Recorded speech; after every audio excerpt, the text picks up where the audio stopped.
Price Lord. ஆண்டவர் நாம மகிமைப்படுவதாக.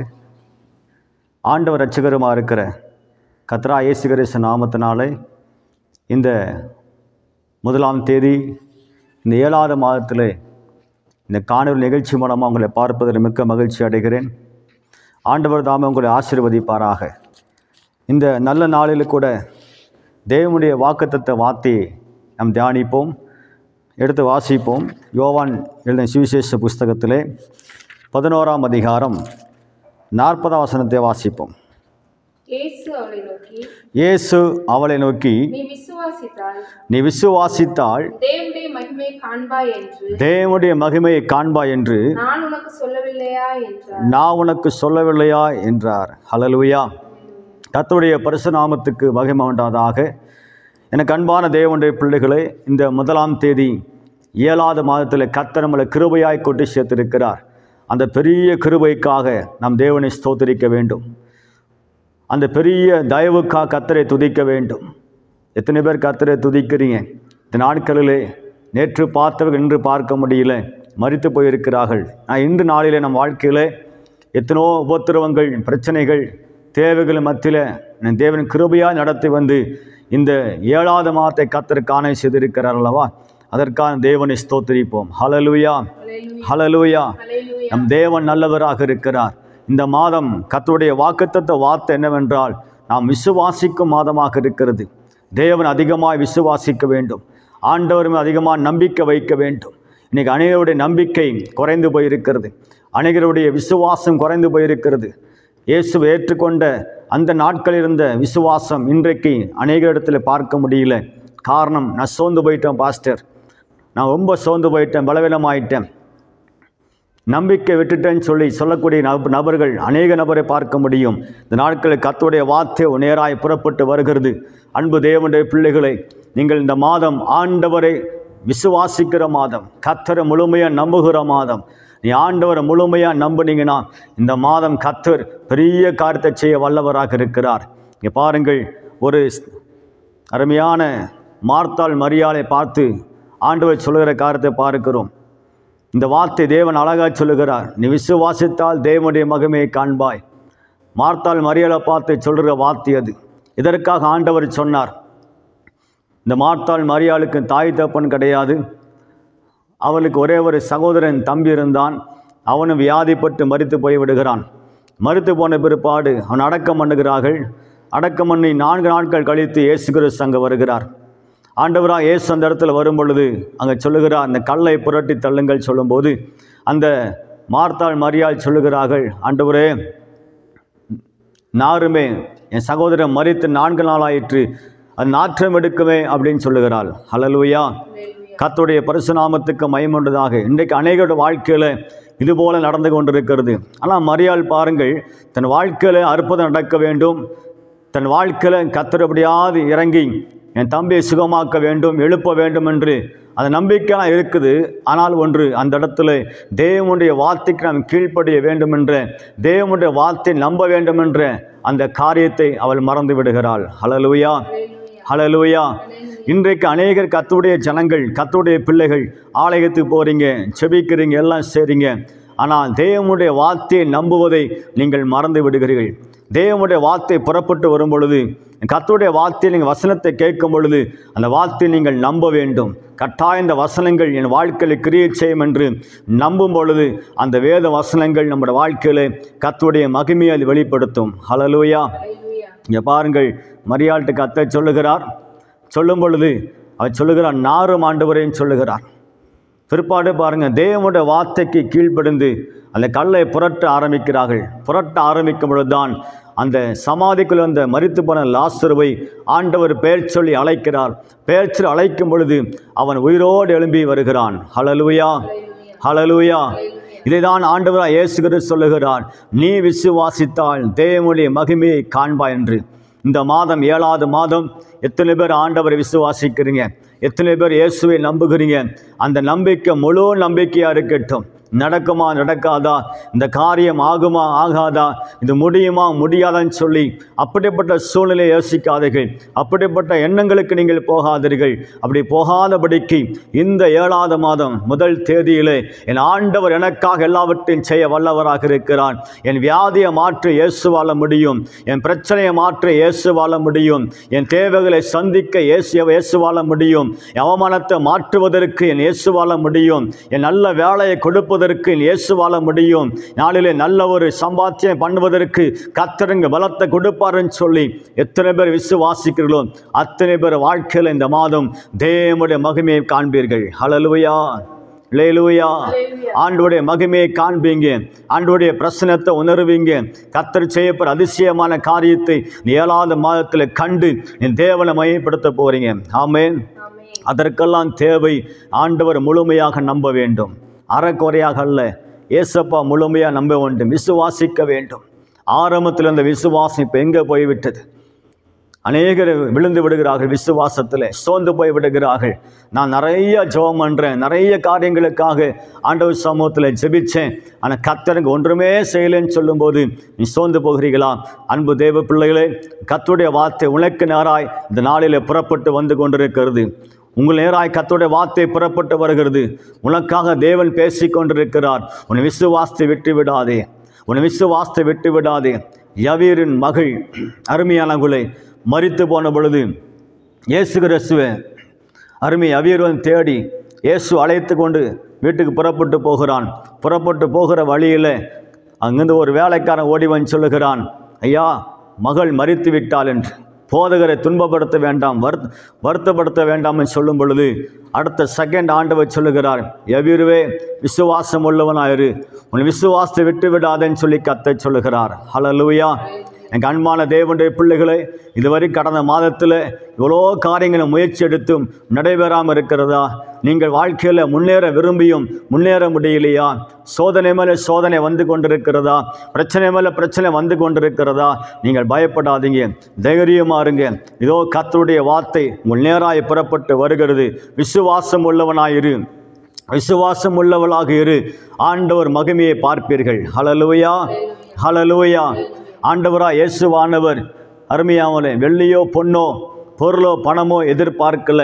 நம்மிடத்தில் எதிர்பார்க்கிற ஒரே ஒரு காரியம், உன் இருதயத்தில் என்னை நம்புகிறாயா, உன் இருதயத்தில் என்னை விசுவாசிக்கிறாயா? அதான் தேவன் எதிர்பார்க்கிறார். எந்த அளவு நீங்கள் ஆண்டவர் நம்புகிறீர்களோ, எந்த அளவு இயேசுவை விசுவாசிக்கிறீர்களோ, நம்பிக்கையோடு காத்திருக்கிறீர்களோ, அந்த நம்பிக்கையின் பலன் அற்புதமாக இருக்கும். ஹல்லேலூயா, அல்லேலூயா. அன்பு தேவனுடைய பிள்ளைகளே, இப்படி தான் ஒரு மார்க் எழுதின சுவிசேஷ புஸ்தகத்தில் 9ஆம் அதிகாரத்தின் எடுத்துக்கொள்வேன்னு சொன்னால் அந்த பகுதியில் அருமையாமலே ஒரு தகப்பன் தன் பிள்ளையை அழைத்து கொண்டு வருகிறான் இயேசுநாதர் இடத்துல. அவனுக்கு அடிக்கடி பிடிச்சு வரும், அடிக்கடி வாயில் நுரத்தள்ளி அவன் கீழே விழுந்து கைகள் இழுக்க ஆரம்பித்திடும். நெருப்பு கண்டா விழுவான், தண்ணியை கண்டா விழ போவான். இப்படிப்பட்ட பொல்லாத ஆவி அவன் அலக்கழித்து கொண்டிருந்தது. ஆகவே அந்த மனுஷன் அந்த பிள்ளையை சீசட்டை கொண்டு வராங்க. அவங்களால் சுகமாக்க முடியல, ஜெபம் பண்ணுறாங்க, விடுதலை கிடைக்கல. உடனே ஏசப்பாவை தேடி வருகிறான். வந்து சொல்லுகிறான், ஆண்டவரே என் மகனுக்கு சிறு வயது முதற்கொண்டு இப்படிப்பட்ட பிசாசினால இப்படிப்பட்ட பலவீனத்தினால பாதிக்கப்பட்டு கொண்டிருக்கிறான், எப்படியாவது என் பிள்ளையை காப்பாற்றுன்னு சொல்லி ஏதாவது செய்யும் என்று சொல்லி ஆண்டவர்கிட்ட மன்றாடுகிறான். அப்படி மன்றாடும் போதுதான் ஆண்டவராக இயேசுவான ஒரு வார்த்தை சொல்லுகிறார். வாசிங்கள் மார்க் 9ஆம் அதிகாரம் 23ஆம் வசனத்தை. இயேசு அவனை நோக்கி, நீ விசுவாசிக்க கூடுமானால் ஆகும். பார்த்தீங்களா, விசுவாசிக்கிறவனுக்கு எல்லாம் கூடும் என்று சொன்னார். விசுவாசிக்கிறவன் பதறான் வேதம் சொல்லுகிறது. அன்பு தேவனுடைய பிள்ளைகளே, நீ விசுவாசிங்க, ஆண்டவர் நம்புங்க. என் ஆண்டவர் என்னை கைவிட மாட்டார், என் ஆண்டவர் நிச்சயமாக வெட்கப்படுத்த மாட்டார், என் ஆண்டவர் நிச்சயமாக ஒருபோது என்னை விட்டு விலக மாட்டார், என்னை கட்டாயம் உதவி செய்வார்னு சொல்லி முழு நம்பிக்கை மீண்டுமா இயேசு மேலே வைங்க, இயேசு மேலே வைங்க. அவர் கட்டாயம் உதவி செய்ய வல்லவராக இருக்கிறார். ஹல்லேலூயா, ஹல்லேலூயா. ஏனென்றால் எபிரேயர் 12:1 வாசிக்கிறோம், விசுவாசத்தை ஆரம்பிக்கிறவரும் விசுவாசத்தை முடிக்கிறவரும் அவர்தான். கர்த்தருக்கு ஸ்தோத்திரம் உண்டாவதாக. ஆகவே ஆண்டவர் நம்ம எதிர்பார்க்கிற காரியம் அருமையானவர்களே, உன் இருதயத்தில் என் நம்புன்னு கர்த்தர் சொல்லுகிறார். இயேசுவை நம்புங்கள், இயேசுவை நம்புங்கள். இயேசுவை ஆதியில் இருந்த விசுவாசம், ஆதியில் இருந்த ஜெப வாழ்க்கை, ஆதியில் இருந்த உங்களுடைய கர்த்தர் மேல் உள்ள நம்பிக்கை இன்றைக்கு எப்படி இருக்குது சற்று யோசனை பண்ணி பாருங்கள். உங்கள் தோல்விக்கு என்ன காரணம்? ஏன் உங்கள் ஜெபம் கேட்கப்படலை? ஏன் உங்கள் வாழ்க்கையில் வெற்றி கிடைக்கல? ஆரம்பத்தில் இருந்த விசுவாசம் இப்போ உனக்கு இல்லை. ஆரம்பத்தில் வைத்திருந்த கர்த்தர் மேல் உள்ள நம்பிக்கை இப்போ குறைந்து விட்டது. அதனால உங்கள் வாழ்க்கையில் எல்லா ஆசீர்வாதம் குறைந்து கொண்டு வருகிறது. என் அன்பான தேவனுடைய பிள்ளைகளே, எந்த அளவு இயேசுவை நம்புகிறீர்களோ அந்த அளவு தேவன் அவருடைய மகிமையை வெளிப்படுத்துவார். ஹல்லேலூயா, அல்லேலூயா. எவருக்கு சொன்னார், எவருவே நீ பயப்படாதே, விசுவாசம் உள்ளவனாயிருன்னு சொன்னார். உன் விசுவாசத்தை விட்டு விடாதேன்னு கர்த்தர் சொன்னார். ஆகவே இந்த அன்பு தேவனுடைய பிள்ளைகளே, எந்த நம்பிக்கையோடு இயேசப்பா நோக்கி வந்திருக்கிறீர்களோ, எந்த நம்பிக்கையோடு இயேசுவை ஏற்றுக்கொண்டிருக்கிறீர்களோ, எந்த நம்பிக்கையோடு ஜெபித்து காத்து கொண்டிருக்கிறீர்களோ அந்த காரியத்தையும் நம்பிக்கை வைங்க. நம்பிக்கை வைங்க. கட்டாயம் ஒரு நாளில் ஒரு நாள் ஆண்டவரின் வாழ்க்கையில் அற்புதம் செய்வாருன்னு சொல்லி விசுவாசிங்க. கர்த்தருடைய மகிமையை நீங்கள் பார்ப்பீங்க. ஹல்லேலூயா. எத்தனை பேர் நம்புறீங்க? நம்புற மாட்டோம் அல்லேலூயா சொல்லுவோம். ஹல்லேலூயா. கர்த்தர் நல்லவராக இருக்கிறார். அன்பு தேவனுடைய பிள்ளைகளே, கர்த்தருடைய மகிமை நீ விசுவாசித்தால் தேவ மகிமையை நீ காண்பாய். உங்கள் நம்பிக்கை ஆண்டவர் மேல் இருக்கட்டும். அநேக பேர் ஏசப்பாவை நம்புறேன்னு சொல்லிட்டு கர்த்தர் மேல் நம்பிக்கை விட்டு உலகத்து மேல் நம்பிக்கை வச்சு ஓடிக்கிட்டு இருக்கிறாங்க.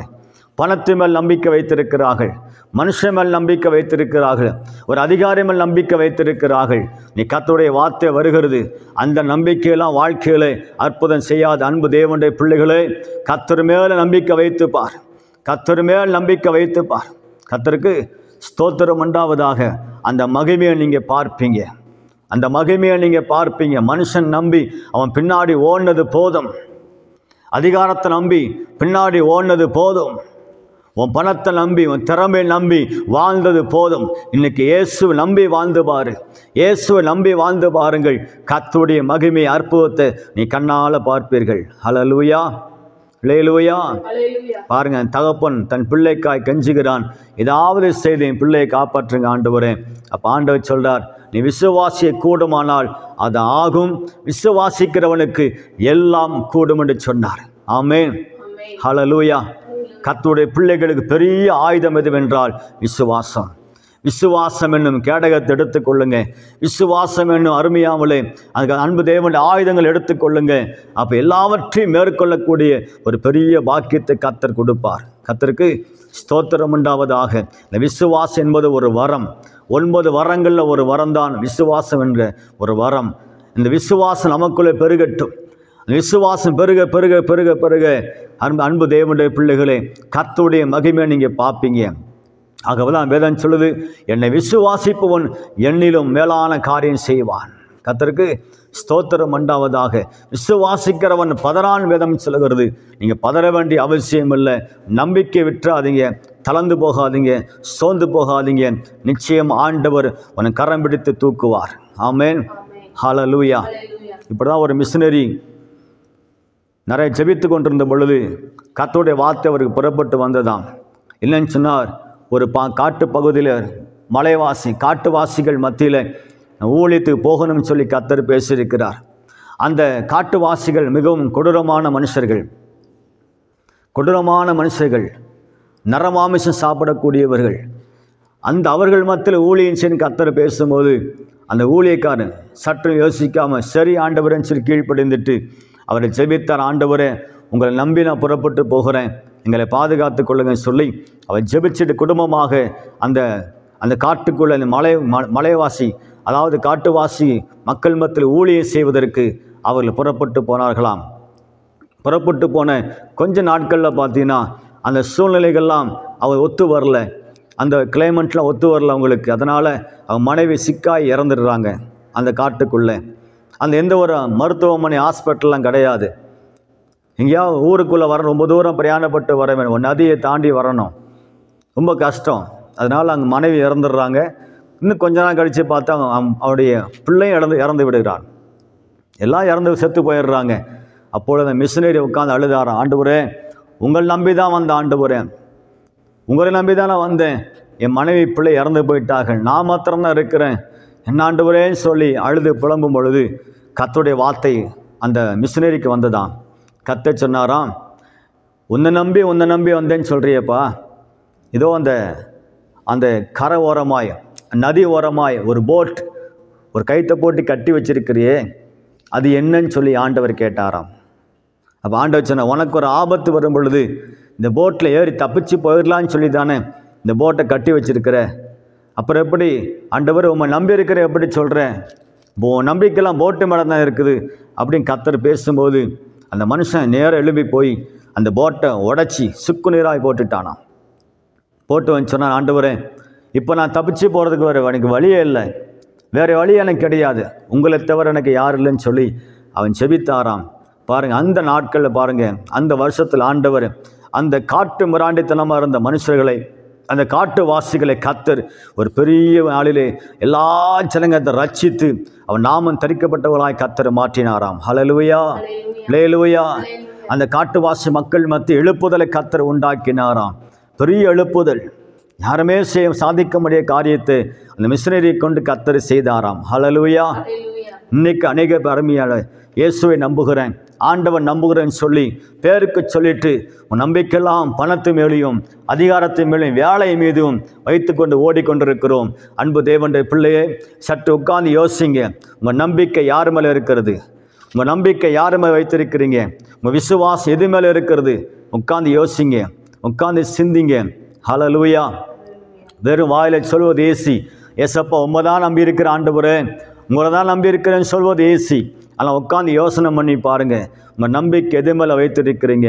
மனுஷன் மேலேயா, பணத்து மேலேயா, தொழில் மேலேயா, பிஸ்னஸ் மேலேயா, சொந்தக்காரங்க மேலேயா, இது மேலே வைத்திருக்கிறீர்கள்? சற்று யோசனை பண்ணி பாருங்கள்.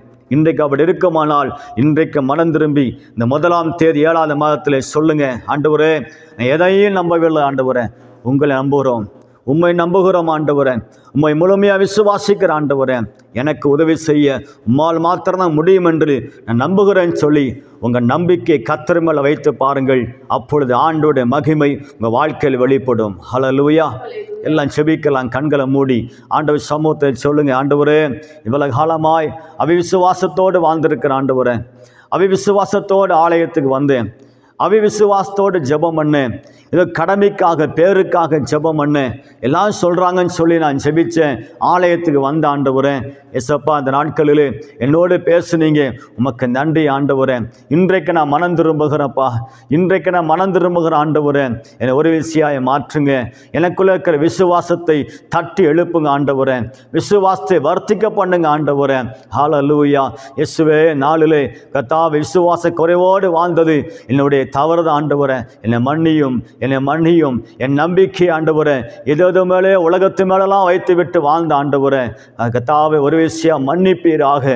இன்றைக்கு ஆண்டவரே முழு நம்பிக்கையும் உங்கள் மேலே வைக்கிற ஆண்டவரே, உங்கள் மேலே வைக்கிற உம்மை நம்புகிற ஆண்டவரே, எனக்காக சிலுவையை சுமந்தீர், எனக்காக ரத்தத்தை சிந்தினீர், எனக்காக ஜீவனை கொடுத்தீர், எனக்காக 3ஆம் நாள் உயிரோடு எழும்பி இன்றும் பரிசுத்த ஆவியானவராக இன்றும் எனக்குள்ளே வாசம் பண்ணி கொண்டிருக்கிறேன் என்பதை நான் நம்புகிற ஆண்டவரே, என்னை வாழ வைப்பதற்காக இந்த உலகத்தில் வந்தீர் என்பதை நான் நம்புகிற ஆண்டவரே. இயேசுவே என்னை ஆசீர்வதிங்கப்பா, என்னை ஆசீர்வதிங்கப்பான்னு சொல்லி எல்லாம் வாயை திறந்து கேட்போம். ஹல்லேலூயா, ஹல்லேலூயா, ஹல்லேலூயா. இந்த மாதம் விசுவாசிக்கிற மாதம், இந்த மாதம் விசுவாசிக்கிற மாதம். விசுவாசத்தை பெருகச் செய்யுங்க, விசுவாசம் பெருகட்டு உங்களுக்குள்ளாக. இந்த வார்த்தையை கேட்கும் பொழுது ஆண்டவரே எனக்குள்ள விசுவாசம் பற்றி எரியட்டும் ஐயா, எனக்குள்ள விசுவாசம் தட்டி எழுப்புங்க ஆண்டவரே, எனக்குள்ள விசுவாசம் பெருகட்டும் ஆண்டவரேன்னு சொல்லி கேளுங்க. நாளிலே அநேக காரியங்களை ஆண்டவர் சமூகத்தில் கேட்குறீங்க. இன்னைக்கு விசுவாசத்துக்காக ஜெபம் பண்ணுங்க, விசுவாசத்துக்காக ஜெபம் பண்ணுங்க. ஒரு மனுஷனுக்குள்ள ஒரு மனுஷிக்குள்ள இந்த விசுவாசம் வந்துவிட்டால், இயேசு மேலே ஒரு நம்பிக்கை வந்துவிட்டால், அந்த மனுஷனை யாரும் அசைக்க முடியாது, அசைக்க முடியாது. ஹல்லேலூயா. ஏன்னா விசுவாசம் என்பது ஒரு பெரிய ஒரு ஆயுதம், பெரிய ஒரு ஆயுதம். ஹல்லேலூயா. இந்த விசுவாசத்தினால அநேக பரிசுத்தவான்கள் ஜெயம் எடுத்திருக்கிறார்கள், ஜெயம் எடுத்திருக்கிறார்கள். சாத்ராக் மேஷாக் ஆபேத்நேகோ கூட அக்னியில் போட போறான் தெரிந்து கூட விசுவாச அறிக்கையிட்டார்கள். ஆண்டவரே ஹல்லேலூயா, ஆராதிக்கும் தேவன் எங்களை தப்புவிக்க வல்லவராக இருக்கிறார் சொல்லி விசுவாச அறிக்கையிட்ட நிமித்தமாய் அந்த நெருப்பு அக்கினி அவளை ஒன்றுமே சேதப்படுத்த முடியல. ஹல்லேலூயா. தானியேல் சிங்கத்தின் கெபில போட்ட பொழுது அருமையா தானியேல் விசுவாச ஒரு வீரன், ஜெப வீரன். ஆகவே அந்த சிங்கங்கள் எல்லா வாய்களும் கட்டப்பட்டது. சிங்கம் தானியேலை ஒன்றும் சேதப்படுத்த முடியவில்லை. ஹல்லேலூயா. அன்பு தேவ ஜனமே, அநேக பரிசுத்தவான்களுடைய கதையை வரலாற்றை பார்க்கிறோம். அதுபோல இன்றைக்கு விசுவாசிங்க, விசுவாசிங்க, விசுவாசிங்க. உன் தோல்விகள் ஜெயமாக மாறும், உன் தோல்வி வெற்றியாக மாறும். அதற்கு காரணம் நீ கர்த்தர் மேல் நம்பிக்கை வைக்க வேண்டும். எப்படி மாத்தாள் மரியாளும் கர்த்தர் மேல் நம்பிக்கை வைத்தார்களோ அதுபோல இயேசு மேல் நம்பிக்கை வையுங்கள். கர்த்தருடைய மகிமையை பார்ப்பீங்க, கர்த்தருடைய மகிமையை பார்ப்பீங்க. ஆகவேதான் ஆண்டவர் சொன்னார், நீ விசுவாசித்தால் தேவ மகிமையை காண்பாய் என்று சொன்னேன். மகிமை என்றால் என்ன? அற்புதம், அதிசயம், அருமையா நன்மைகள், ஆச்சரியமான காரியங்கள். இதை நீங்கள் பார்ப்பீங்க. இந்த மாதத்தில், இந்த மாதம் பார்ப்பீங்க. உங்கள் விசுவாசத்தை விடாமல் ஜெபம் பண்ணுங்க, விசுவாசத்தை விடாமல் ஜெபம் பண்ணுங்க. இந்த மாதம் ஒவ்வொரு நாளும் தேவ சமூகத்தில் ஜெபிங்க. கர்த்தர் ஒவ்வொரு நாளும் அற்புதமாய் நடத்துவார், அதிசயமாய் நடத்துவார். என்னால் முடியலன்னு சொல்கிறீங்களா? அவரும் வாழ்க்கையிலே அந்த காரியத்தை ஜெயமாய் மாற்றி கொடுப்பார். ஹல்லேலூயா. நல்ல பிதாவை நல்லவளைக்காய் ஸ்தோத்திரிக்கிறோம். ஆண்டவரே, இந்த அருமையாக நல்ல நேரத்துக்காக நன்றியோடு துதிக்கிறோம் ஐயா. இந்த 1ஆம் தேதி 7வது மாதத்தில் ஆண்டவரை நாமத்தை மையப்படுத்தும்படியாய் உடைய வார்த்தையை கொடுக்கும்படி கொடுத்த பெரிய கிருபைக்காய் ஸ்தோத்திரிக்கிறோம். விசேஷமாக அந்த நிகழ்ச்சியை ஆண்டவரை தொடர்ந்து யூடியூப் மூலமாக பார்த்து கொண்டிருக்கிற, ஆண்டவர் வசனத்தை கேட்டுக்கொண்டிருக்கிற எல்லார் பிள்ளையுமே ஆண்டவரை தேவனுடைய அபிஷேக வல்லமை ஒரு அக்கினி இறங்கி ஆளுகை செய்யும். ஆண்டவரை விசுவாசங்களை குறைக்கிற பலவீனப்படுத்துகிற பொல்லாத ஆவிகளாம் இயேசுவின் நாமத்தினாலே ஒவ்வொரு இருதயத்தை விட்டு வெளியே போவதாக. கர்த்தருடைய மகிமை இறங்கட்டும் ஐயா. ஒவ்வொரு இருதயத்திலும் கர்த்தர் ஆளுகை செய்யுங்க ஆண்டவரே. விசுவாசத்தை தட்டி எழுப்புங்க ஆண்டவரே. சோர்ந்து போன பிள்ளைகளை பலப்படுத்துங்க ஆண்டவரே. கர்த்தாவே ஸ்தோத்திரம். விசுவாசிக்கிறவன் பதறான்னு சொல்லி பார்க்கிறோம். யாரெல்லாம் பதட்டத்தோடு இருக்கிறார்களோ அந்த பதட்டத்தெல்லாம் கர்த்தர் நீக்கி இப்பொழுது ஒவ்வொரு விசுவாசிக்குள்ளே, ஒவ்வொரு தேவனுடைய பிள்ளைகளும் கர்த்தாவை இருதயத்துக்குள்ளே நிகழ்ச்சியை பார்த்து கொண்டிருக்கிற எல்லா நபருக்குள்ளேயும் ஆண்டவர் விசுவாசத்தை கர்த்தர் பெருக செய்வீராக. பெருக செய்யுங்க ஆண்டவரை. விசுவாசம் வெக்கப்பட்டு ஓடட்டும் ஆண்டவரை. கர்த்தர் மகிமையை எல்லா பிள்ளைகளையும் காண உதவி செய்யுங்க. அப்படி செய்வதற்காக உமக்கு ஸ்தோத்திரம். இந்த மாதம் முழுவதும் நடத்துவீராக. இயேசுவின் நாமத்தில் பிதாவே. ஆமேன், ஆமேன், ஆமேன்.